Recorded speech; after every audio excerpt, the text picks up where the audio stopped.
You ask Tiger to solve. This deals with linear equations with one unknown. The final result is m equals -9.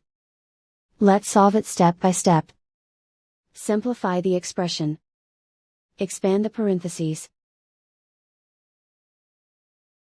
Group all constants on the right side of the equation. Add 20 to both sides.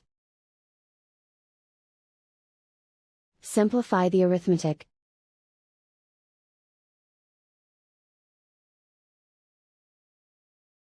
Convert the m into a positive number. Multiply both sides by -1.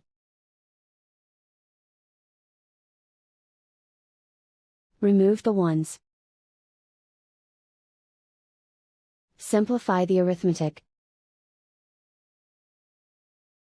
And so the final result is m equals -9.